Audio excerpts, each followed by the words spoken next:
Fakta ini akan membuat kawan-kawan tercengang. Ya, jika Iran menang melawan Amerika sekarang ini, kita naik haji gratis. Pertanyaan kawan-kawan, apakah Pak Agung ini yang men-spill, yang menyatakannya? Pak Agung ini siapa? Kan begitu lagi pertanyaannya. Pak Agung Sasongko Puji ini adalah ahli strategi militer kita, penerbang dulunya. Dan lihat kawan-kawan, sekarang dia dipanggil terus-menerus oleh televisi mainstream seperti Metro TV, TV One, News, TPI, macam-macam itu kan. Dia ada setiap harinya di televisi tersebut. Kenapa begitu? Kenapa orang yang sudah pensiun yang dipanggil oleh televisi mainstream? Itu kan ada penjabat-penjabat kita di Kementerian Pertahanan yang masih berdinas, bahkan difungsikan untuk ahli strategi, untuk ahli taktikal militer, atau yang dinas di ketentaraan, di kepolisian atau TNI kita. Kenapa? Bukan itu yang diwawancarai oleh televisi mainstream. Televisi mainstream ini melihat orang itu dari kapabilitas, namanya kemampuan. Artinya televisi ini menganggap di pemerintahan itu tidak kapabel, tidak memberikan pencerahan kepada masyarakat ataupun memberi pandangannya tentang strategi militer Iran dengan Amerika sekarang ini dianggap ya. Karena kalau untuk menjadi penjabat, untuk menjabat ataupun memegang jabatan tertentu, kita tahu sendiri lah ya kan. Apa yang terjadi, kadang-kadang orang itu tidak kapabel, diserahkan juga jabatan itu karena kedekatannya dia, karena dia pernah jadi ajudan, karena dia menantu, macam-macam kan di penjabat-penjabat kita itu. Tapi kalau sudah tiap hari dia dipanggil walaupun dia pensiun sudah, artinya satu, dialah memang sebenarnya harus ditempatkan di jabatan ahli strategi nasional kita, harus menjabat dia sebenarnya. Karena penilaian yang lebih netral itu kan dari media-medianya kawan-kawan. Dari atas itu susah kita mengatakan netral mereka meletakkan jabatan, karena tidak ada meritokrasinya sama sekali di pemerintahan kita sekarang itu. Pertanyaan yang muncul dari kawan-kawan berikutnya, kenapa Pak Sasongko ini naik namanya sekarang? Kan banyak juga pengamat-pengamat lain yang kebetulan dipanggil oleh media mainstream, kemudian jarang lagi dipanggil oleh televisi mainstream ini. Jawabannya satu kawan-kawan, ada sebuah peristiwa di mana Pak Agung Sasongko Jati ini bertemu dengan pengamat-pengamat lain di sebuah televisi mainstream. Itu awal-awalnya sebenarnya. Di saat itu kan serangan ke Iran ini sampai terbunuhnya Ali Khomeini. Kemudian televisi mainstream ini memanggil para ahli-ahli pakar-pakar Timur Tengah itu kan, termasuk Pak Agung ini. Nah, pakar-pakar yang lain mengatakan bahwa Amerika akan melaksanakan serangan darat. Itu serangan darat itu diragukan pertama-tamanya oleh Pak Agung ini. Karena kalau untuk menjatuhkan rezim, kata Amerika, dia harus serangan darat. Dan Pak Agung Sasongko Puji ini menyatakan Amerika itu pengecut. Tidak akan berani dia serangan darat ke Iran. Itu dia itu pertama yang mencetuskan. Ceklah rekam jejak digitalnya. Nah, berikutnya memang pakar-pakar ini meniru ucapan dia, narasi dia. Karena pada waktu itu pakar yang lain menyatakan bahwa Amerika akan melakukan serangan darat, kira-kira seperti itulah. Memang melalui asumsi-asumsi atau prediksi-prediksi. Namun dengan jelas dan tegas, Pak Agung ini menyatakan Amerika takkan berani. Kalau dia berani melakukan serangan darat, itu artinya Amerika bunuh diri. Apalagi kalau dilihatnya pasukan yang ada di Timur Tengah itu sekitar 50.000. Itu yang dikatakan Pak Agung itu pada waktu itu. Contoh katanya, untuk menyerang Iran saja memerlukan 500.000 pasukan. Maksud saya Irak, Saddam, untuk menjatuhkan Saddam itu memerlukan 500.000 tentara koalisi kemarin itu dikeroyok Irak itu untuk menjatuhkan Saddam Hussein. Ini cuma 50.000 di kawasan Teluk itu yang didatangkan pasukan Amerika. Dan Pak Agung ini memastikan Amerika sebenarnya tidak ingin serangan darat dan tak akan dilakukan dia. Karena dia juga belajar ilmu strategi itu di Amerika kebetulan kemarin-kemarin. Tak akan dilakukannya. Itu hanya gertak-gertak saja. Itulah awal-awalnya dulu. Makanya nama dia terus dipanggil-panggil. Tiap hari dia muncul di TV One, di Metro, dan lain-lainnya. Dan lihat lagi prediksi dia kawan-kawan setelah ini. Kan sudah diprediksinya Amerika tak akan berani. Memang penakut, gentar katanya untuk menyerang Iran secara darat. Begitu juga di Selat Hormuz tuh. Tanda gentarnya Amerika sekarang dengan Selat Hormuz di Iran itu, dia cuma di luar-luar aja blokade. Tidak berani dia mendekatkan. Itu tanda dia gentar itu katanya. Dan ini prediksi dia yang sangat luar biasa kawan-kawan. Agak serak saya ini ya. Dia katakan, setelah ini Iran akan menang. Jika Iran menang, nah ini dia, hebat dia prediksi dia. Iran akan menjadi pusat destinasi wisata. Loh, kok begitu? Ya, orang sudah melihat sekarang. Iran yang selama ini dianggap kolot, rupanya hebat Iran itu. Orangnya ramah-ramah, banyak tempat-tempat bersejarah di situ di Iran itu luar biasa. Lagi pula di sana murah-murah semuanya katanya. akan terbuka. Itu dunia, bukan hanya Islam kawan-kawan. Itu dikatakan oleh Pak Agung ini akan menjadi pusat destinasi wisata. Coba, bukan Uni Emirat Arab, bukan Arab, bukan yang lain-lain lagi. Bukan itu lagi. Iran, itu yang dikatakan dia. Kemudian apa yang terjadi lagi berikutnya kawan-kawan? Yang terjadi, Iran menjadi pusat pendidikan. Karena Iran itulah yang berhasil mendidik warganya kan. Sangat sederhana, bidang teknologi, ada drone dia. Tidak ada campur tangan yang lain, paling bantuan-bantuan informasi sedikitnya. Macam-macam. Kemudian mereka bisa mengubah akhlak bangsanya itu demikian teguhnya. Apa yang ada sama mereka? Itu adalah pendidikan. Akan banyak yang menuntut ilmu agama, ilmu yang lain-lain ke Iran. Akan seperti ke Kairo, kemarin-kemarin itu kan ke Kairo. Kemudian ke Madinah, ustadz-ustadz kita kan. Nah, nanti akan banyak yang menuntut ilmu ke Iran. Bagaimana? Karena sebenarnya agama ini kan satu. Untuk membuat kehidupan kita ini tenang, membuat mental kita ini tidak takut mati.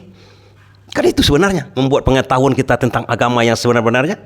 Bagaimana cara mengamalkan agama yang sebenar-benarnya. Contohnya itulah. Secara sederhananya, kenapa mereka tidak takut mati? Karena dididik ilmu agamanya, tauhidnya dididik. Kan itu. Cobalah ustadz-ustadz tamatan dari Madinah, dari Kairo itu. Diacungkan pistol tak berpeluru aja udah lari ketakutan, terberak-berak. Jangan-jangan mereka pakai popok juga itu. Coba kalau didikan dari Iran itu, kalau dilihat sekarang, contohnya sekarang tuh, santai-santai aja rakyatnya, mau dibom negara dia santai aja. Yang paling dilihat masyarakat lagi Imam Ali Khomeini itu.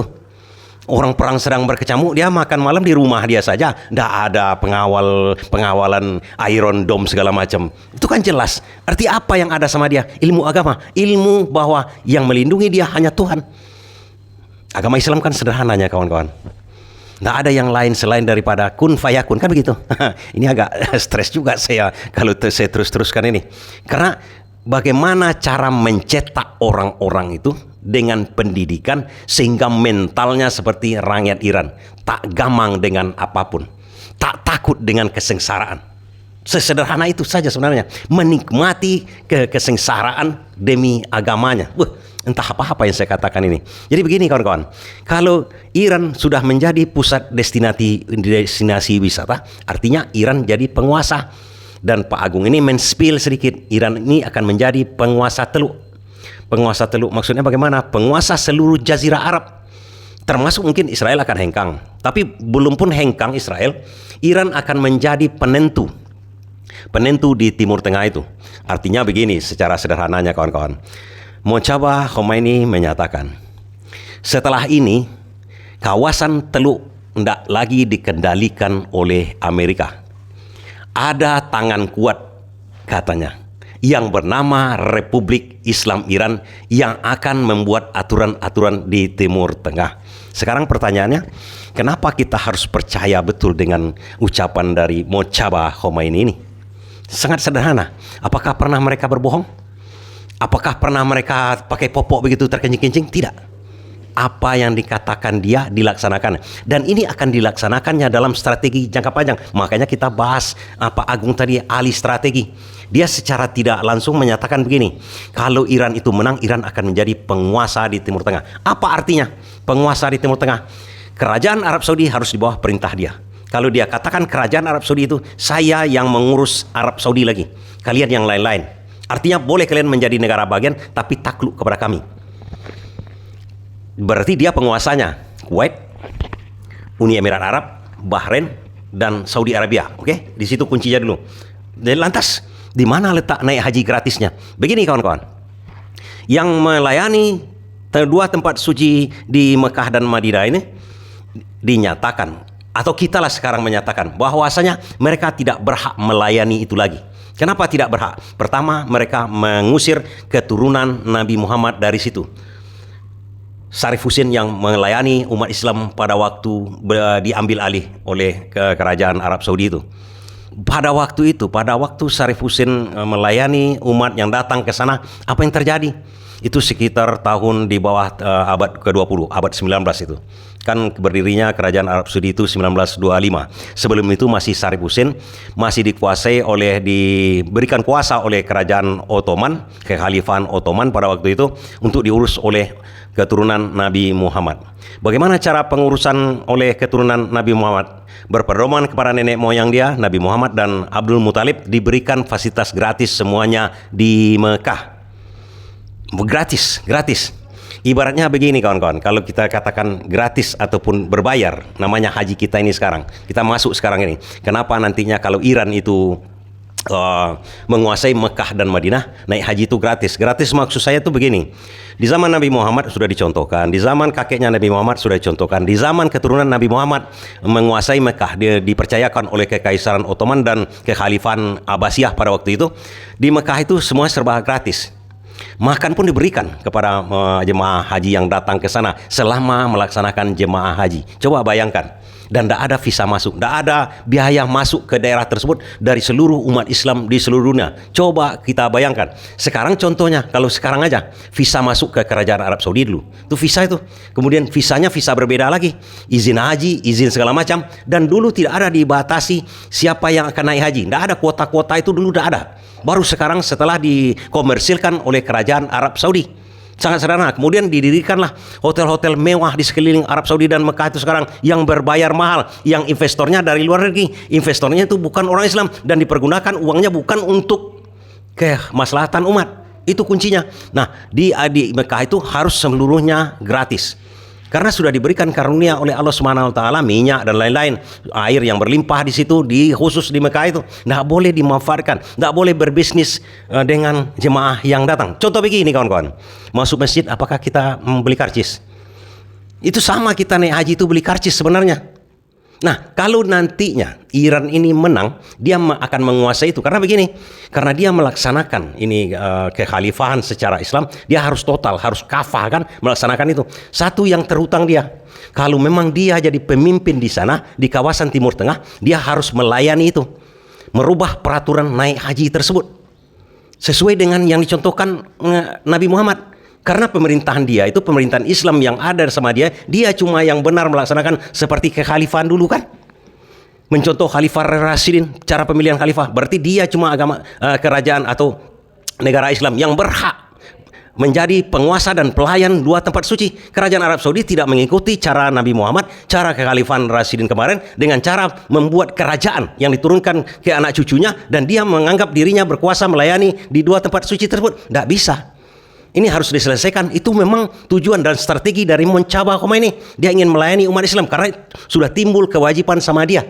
Kenapa timbul kewajiban? Harus diambil dari orang yang tidak berhak.